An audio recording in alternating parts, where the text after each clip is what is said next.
Bem, antes da gente começar com o nosso tema, culpa e redenção, uma palavrinha a mais sobre esse ciclo do amor singelo. Houve um tempo onde as relações de intimidade elas eram meio compulsórias. Nossos pais, avós, bisavós conhecem bem isso. Tinha que casar, tinha que estar junto, tinha que constituir família, tinha que ter filho, tinha que tocar a vida. Houve um tempo onde as relações de intimidade elas apareciam como uma forma de suporte, de sustentação, de apoio.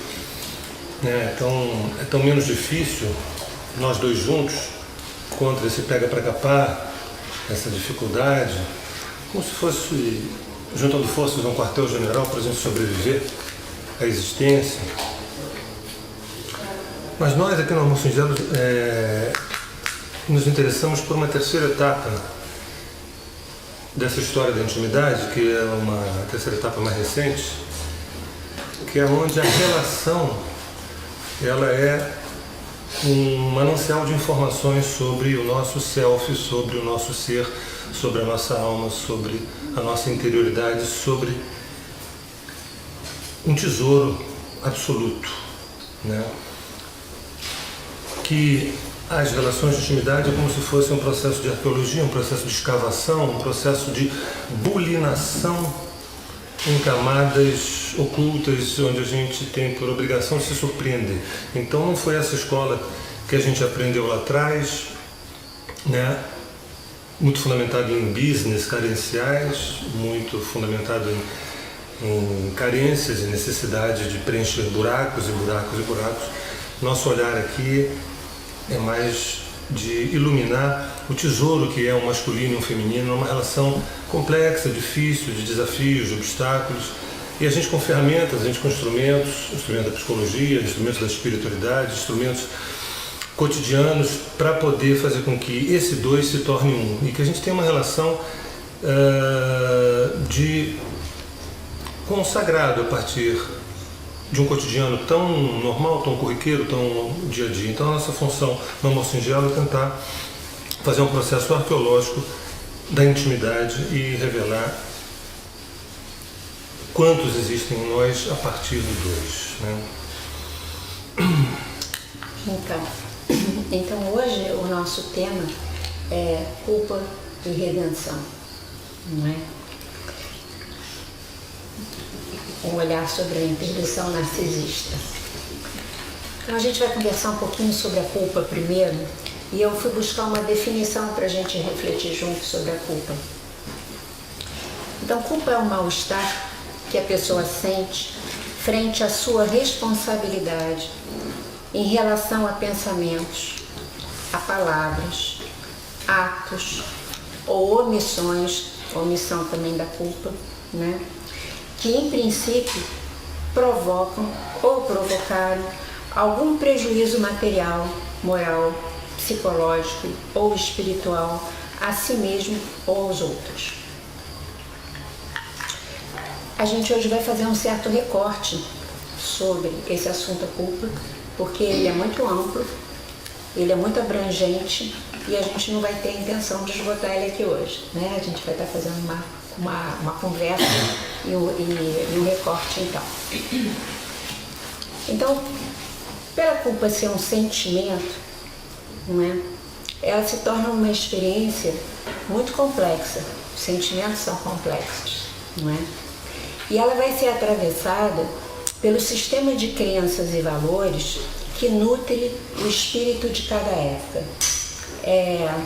Em alemão existe uma palavra chamada Zeitgeist, que é uma palavra que a gente não tem no Brasil e nem tem em outras línguas, mas que é uma palavra que representa essa questão, o espírito de uma época, porque cada época do nosso desenvolvimento possui características que formam um determinado espírito. Então, o sistema de valores e crenças de cada época, ele é influenciado por vários fatores e talvez o fator dominante sejam as religiões. Então, o tema da culpa aparece em todas as mitologias, se a gente for procurar. Para os gregos, nós vamos encontrar vários mitos que falam, então, dessa questão da culpa e mesmo da redenção.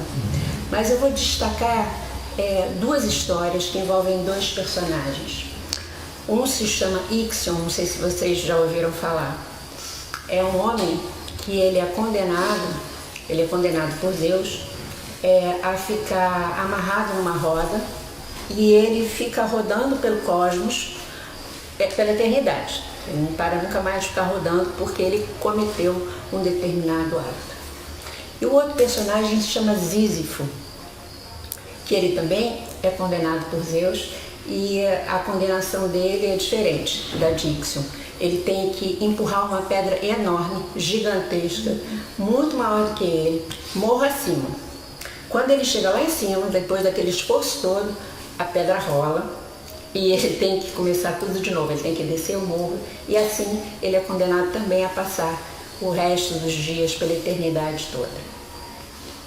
Todos esses dois mitos, eles caracterizam uma coisa, e é isso que eu queria chamar a atenção aqui.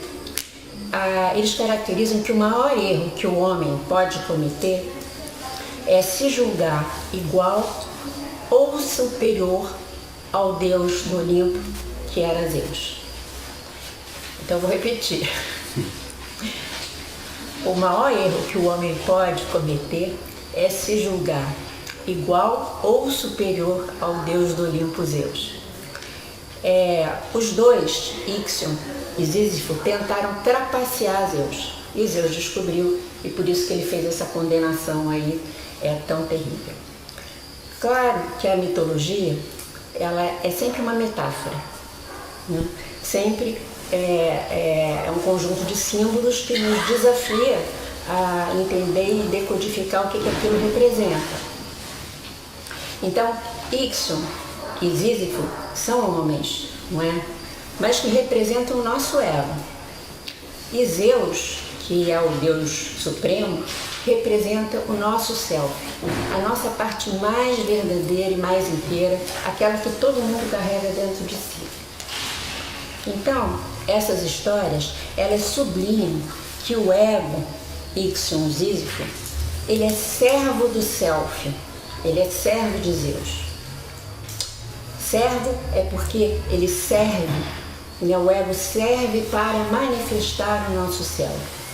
Jamais o ego deve agir isoladamente. Esse é o grande erro do homem. Esse talvez seja o único pecado do homem, então. E essas histórias trazem, vamos dizer assim, essa reflexão para a gente. Por outro lado, toda a mitologia judaico-cristã, quando interpretada factualmente como fato verdadeiro, né, o que foi feito sistematicamente por séculos e continua sendo feito até hoje, nos condena a priori, não é? Nos condena a priori para sempre, como filhos dos desobedientes Adão e Eva e descendentes de Caim, que matou o irmão. Quer dizer, olha de onde que a gente teoricamente estaria vindo, né? Noé seria o que nos redimiria, porque veio o dilúvio, matou todo mundo e sobrou Noé. Mas Noé não basta, não é? Porque essa história acaba sendo como uma história extremamente pesada. A gente vai precisar de muita psicologia para nos salvar dessa condenação. A condenação do medo do castigo. E o castigo seria uma vida de sofrimentos nesse vale de lágrimas, nesse mundo aqui que a gente vive. É como se isso fosse sendo incutido na alma humana ao longo do tempo. Só para a gente ter uma ideia, para relembrar, porque eu, um tempo atrás, eu tinha até esquecido dessa história, né? Quando Adão e Eva são expulsos, Adão vai ser condenado a trabalhar para poder viver. E o trabalho vai ter que ser vivido como uma coisa pesada, ruim de fazer, não uma coisa pela qual você tem prazer e alegria. E Eva, ela vai ser condenada a ter um sofrimento muito grande, Principalmente, todos os filhos sempre serão tidos com muita dor. E ela ainda vai ser condenada a ser submissa ao homem pelo resto dos tempos. Então, e quantas culturas, quantos tempos foram, na verdade, inspirados por essa coisa assim tão pesada e tão distorcida, né? Além disso, o que veio ao longo do tempo, dos séculos, decidindo para nós o que moralmente é certo ou o que é moralmente errado, né, foi o casamento entre as instituições religiosas e o poder político, né? O interesse que foi levando essas duas instâncias, religião e política juntas, para manter um poder. Como se não bastasse ainda, né? O sistema capitalista que a gente vive estimula cotidianamente ao máximo que o Ixion e o Sísifo dentro da gente se estabeleça. A educação que a gente recebe, as informações e os estímulos diários através de todas as propagandas que a gente recebe, nos incentivam a ter coragem para realizar os desejos materiais e imediatistas que a gente tem. Às vezes loucamente, às vezes a gente não tem dinheiro, mas pega o cartão de crédito e vai comprar, né, sem ter dinheiro, aquilo que a gente não precisa, não é verdade? Mas pensa que precisa. Então, a gente é estimulado a ter coragem para comprar, para ter, para ser celebridade. É estimulado até, né, como a gente, né, graças a Deus, a gente está vivendo esse tempo tão diferente agora, tão bonito agora, mas a ter poltrona confortável em estádio de futebol. Não tem nada contra o futebol, adoro ver a seleção, estou feliz que a gente ganhou, mas aquela coisa, né, de ter poltrona confortável no futebol, enquanto que leito de hospital público é aquela coisa horrorosa que a gente vê. Mas isso tudo é estimulado, na verdade, completamente o tempo todo. Agora, se a gente é estimulado a ter coragem para isso, a gente não é estimulado a ter coragem para manifestar a nossa verdade interior no dia a dia, na vida pessoal ou na vida coletiva. A gente não recebe esse estímulo, ao contrário. Melhor não falar o que você sente ou o que você quer, porque senão vai dar confusão. Melhor se adaptar, é mais fácil, né? O investimento do sistema capitalista todo, e aí as nossas famílias são engolidas por isso, é, na verdade, para o ego servir a ele mesmo, sem culpa nenhuma dele, porque isso é normal. Tem um escritor que eu gosto muito, ele se chama Moacir Scliar, não sei se vocês conhecem, e ele faz uma pergunta que eu acho, sabe, muito bacana. Ele pergunta assim: será que dá para mandar a culpa para o inferno sem irmos junto com ele? Para ele? Então, eu acho que em tempos que a gente está vivendo agora, pós 21 de dezembro de 2012, o momento em que a Terra ficou alinhada com o centro da nossa galáxia, que a gente recebeu de lá o que se chama chuva de fótons, que na verdade foi um certo banho de energia especial, né? E que a partir daí, para que a gente tivesse mais condição energética, para que muitos mundos sejam destruídos, e parece que é o que a gente está vendo, o mundo em si, que era o que algumas pessoas muito medrosas temiam que acontecesse, não acabou, mas muitos mundos estão sendo destruídos para que novos mundos mais verdadeiros, mais consistentes, menos líquidos, possam, na verdade, serem construídos, né? Então, talvez esse momento seja uma hora muito especial da gente tratar das nossas culpas e tratar delas com propriedade, as culpas pessoais e coletivas. E com propriedade é nem lá nem cá. Eu acho que é nem a gente carregar as culpas que a gente não tem que carregar, né? Mas é também a gente poder se responsabilizar por aquilo que a gente precisa se responsabilizar, né? E para o nível coletivo poder acontecer, no nível individual isso tem que acontecer primeiro, né? Não tem a menor dúvida. Então, como esse talvez seja um trabalho difícil, né, a gente pode pedir socorro lá para a nossa memória, lá para o passado. E a gente pode buscar a etimologia né, da culpa. O que essa palavra, lá quando ela começa a surgir no mundo, o que ela significava, né? Na verdade, assim, a palavra culpa, ela vem do latim, mas existe uma ideia anterior, que era a ideia da culpa, e que tem uma ligação muito interessante com o verbo grego. O verbo não sei como é que se pronuncia isso, mas é keleuro. E keleuro, esse verbo, ele significa uma coisa que eu acho muito legal. Ele quer dizer impelir, chamar, pôr alguma coisa em movimento. Quer dizer, culpa, né? A culpa na sua origem real e antiga é algo que é capaz de nos chamar, de nos colocar em movimento. E nos colocar em movimento para onde, afinal de contas, né?